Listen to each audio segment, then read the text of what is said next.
Hello everyone and welcome back to my channel. If you are new here, hi, hello, my name is Alexis and I love books, obviously. Today we are going to talk about 24 plus books that I plan to read in year 2024. And I've separated these out by categories, kind of. The big categories for me are YA, fantasy, mystery, thriller, and then there's kind of just random books that fall into other categories, but there's not enough of them to separate them out. So without further ado, let's get into it.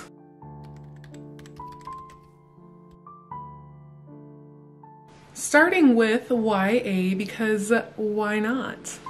If I have talked to you personally recently, you probably are not surprised by the first book series I'm going to talk about, and this is Heartstopper. I am so excited about this series.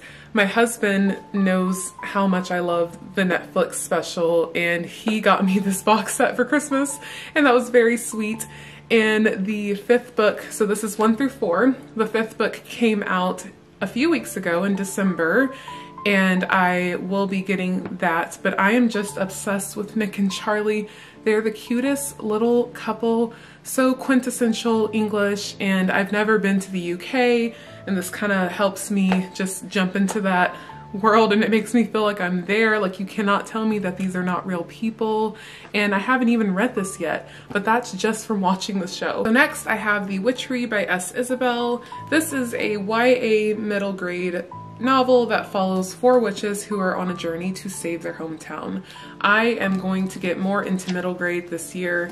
They are just lighthearted, fun, easy reads, and I don't have this set with me, but I also plan to reread Harry Potter. I always kind of pick one of the books up during October spooky season, and I just want to read it all the way through again because I haven't done that in a while, so I plan to read Harry Potter and get more into middle grade. The next YA series book that I plan to read this year, I do not have a physical copy yet, but I will be getting it soon, and that is the Hunger Games trilogy and, of course, the Ballad of Songbirds and Snakes.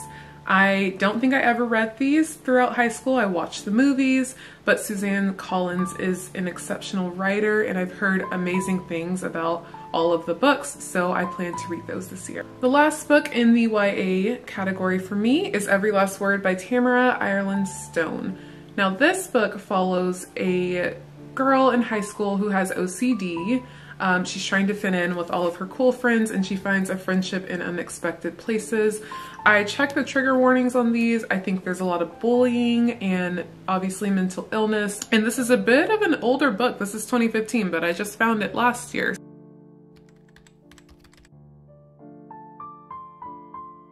So jumping into the fantasy category, which I am most excited about, I think. I did not read fantasy for years. I've been reading for a while, since at least middle school regularly, and then really picking that back up after college.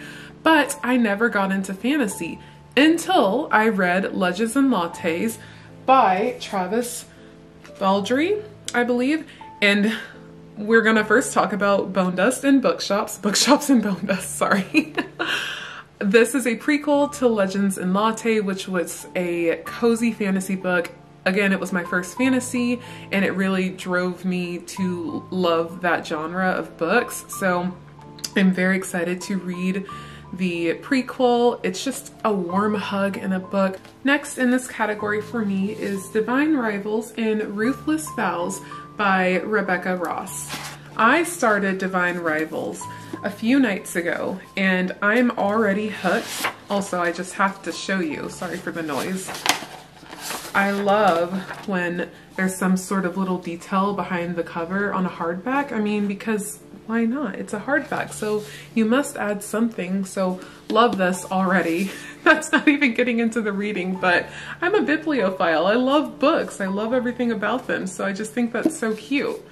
But Divine Rivals follows a story of 2 journalists. It's a low fantasy, so it's kind of human, fantastical mix, but it follows 2 journalists who are rivals at their company. They're going for a promotion, and Iris is the heroine and Roman is the hero of the story. They don't like each other. But Iris is writing these letters and slipping them under her wardrobe. And this wardrobe is magical, and somehow it ends up getting to Roman, and Roman's writing back to Iris. Iris has no idea, at least 50-ish pages in, Iris has no idea. But I am so interested to see where the story goes.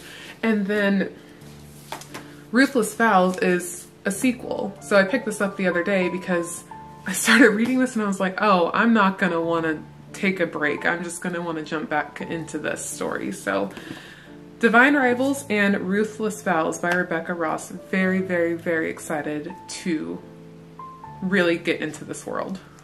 Next we have Crescent City 2, which is House of Sky and Breath by Sarah J. Maas, and Crescent City 3, which is House of Flame and Shadow.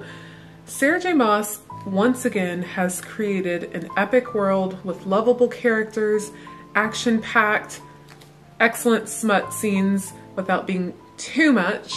So I fell in love with the first Crescent City, which is House of Earth and Blood, which follows Hunt Athalar, and I said Hunt first because I love him. He is the ultimate book boyfriend IMO, but I'm just getting into fantasy, so you know, there's probably some other ones out there. This follows Bryce Quinlan and Hunt Athalar as they're trying to uncover what happened to Bryce's best friend Danica and what's happening around their world. There's just a lot of tragic things going on, and it hasn't been like this for a while, so things are getting really bad. And they figure it out in the first book. This book, I believe, goes into more about her brother, which they vaguely introduced a little bit. Bryce and Hunt are like chilling out a little bit more in here, but you know, it's 800 pages. I don't really know what all is going to be in here, but I just know that Sarah J. Maas is an excellent writer, and she really sucks you into her world. Flame and Shadows should release at the end of this month. I believe the date is January 30th, so I will be getting that and planning to read both of them this year. Lastly for me in this category is A Court of Thorns and Roses by Sarah J. Maas. I am finally starting to get people. There was just so much hype around this book last year. I don't know, I got overwhelmed, to be honest. I was like, I don't think I'm gonna start that. I don't want to get in that world just yet.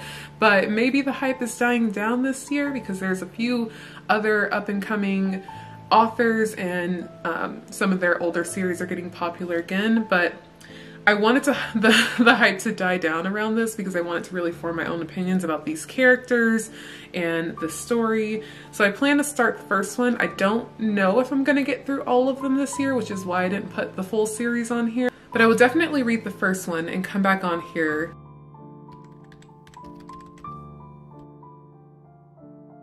So the next category I want to go into is thriller, mystery, horror. I'm kind of lumping them all together because I don't read a ton of either of those, but I read across all of them. So I also feel like this genre is a good one for if you just want to like quick page turner, don't want to think too hard about it, but some of them are a little bit more complex. Starting off with The It Girl by Ruth Ware.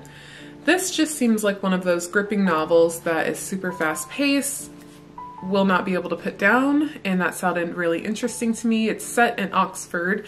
The It Girl of the school ends up dead in the middle of term, and they put a man behind bars who they think killed her.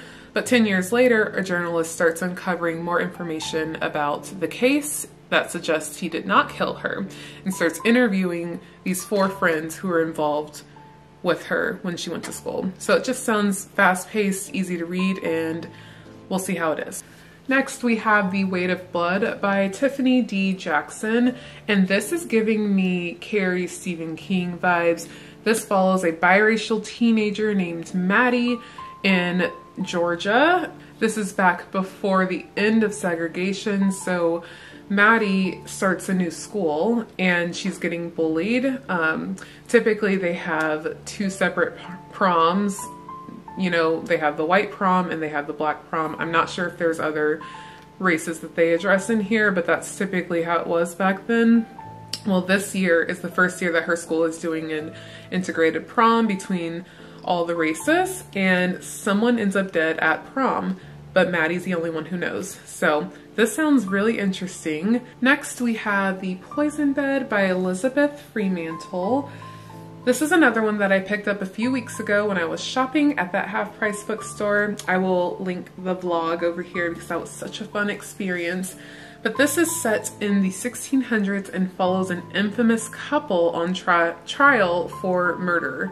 So that's really all I know about this book. It sounded interesting though, set in the 1600s. I love me a good period piece. I haven't read many period pieces, but I do love watching the shows, so I think this will be fun. Next we have Wrong Place, Wrong Time by Gillian McAllister.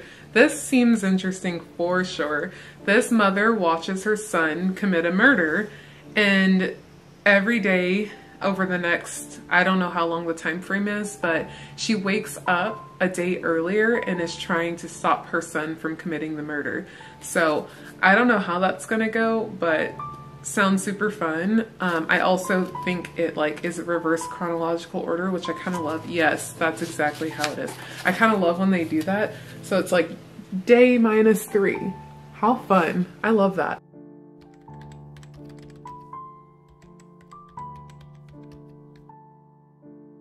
I'm drinking a cinnamon tea. It's called Hot Cinnamon Sunset by Hardy and Sons. Oh my gosh, this is my favorite tea. Like every time I think about it, I'm just like, and it's the perfect tea to pair while you're reading.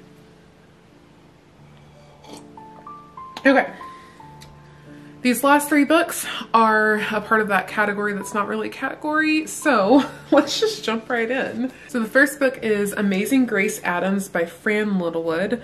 This is a story of motherhood, of self-discovery. This is only 254 pages, I believe. That's really specific for me to not be correct, so let's check.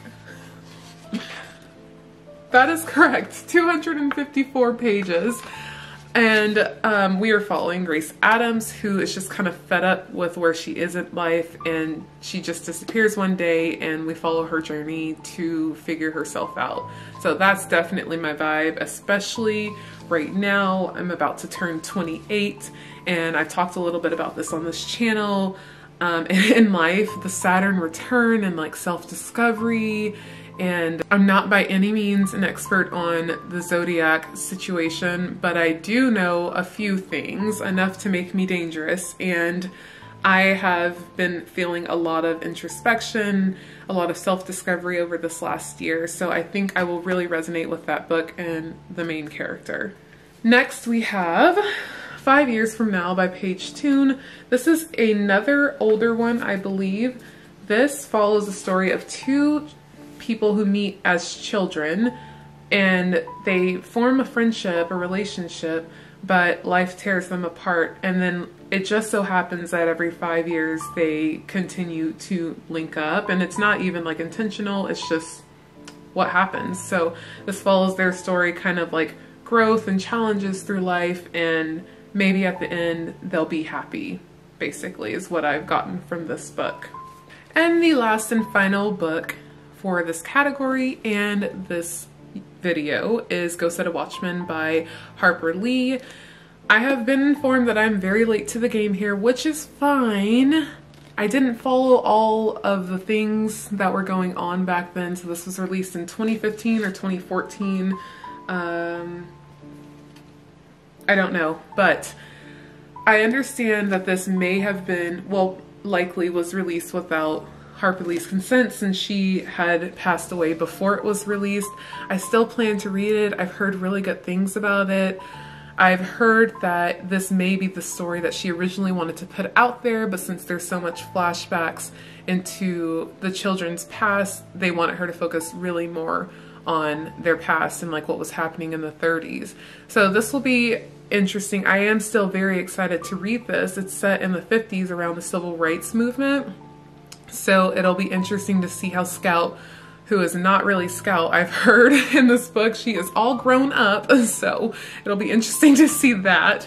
But it'll, following their story versus the beginning of World War II to the end, you know, of World War II and the beginning of the civil rights movement. So still very excited for that. I understand that I'm late, but it's fine. So that wraps up my 24 books that I plan to read in 2024. I will also be reading more than just these books, but some of these have been on my TBR for a while. Some of them I've just learned about, and I'm very excited to read. But I think 24 is a really good goal for someone just kind of starting out to read. That's 2 books a month, if you can put it that way, and it makes it pretty easy to say, okay, I'm going to read a book for 2 weeks and then move on. I do want to take a moment to thank all of you who are still watching at this point, and thank some of you who have been here for a while. It makes my heart warm that we've created this cute little community over here on Book Talk, and I am so grateful for all of the support and engagement on my channel. So multiple kisses to you guys. Thank you so much for being here. And if this is your first video, or if you're still here and you haven't yet, please subscribe and let me know what you think of my channel, how I can be better, and what is more relevant for you. And let me know if any of these books are on your list too. Are you excited to read any of these YA? I think we know what I'm probably most excited about. Heartstopper, if you didn't know. But I will see you all on the next video. Stay well, stay warm. I'll talk to you later. Goodbye.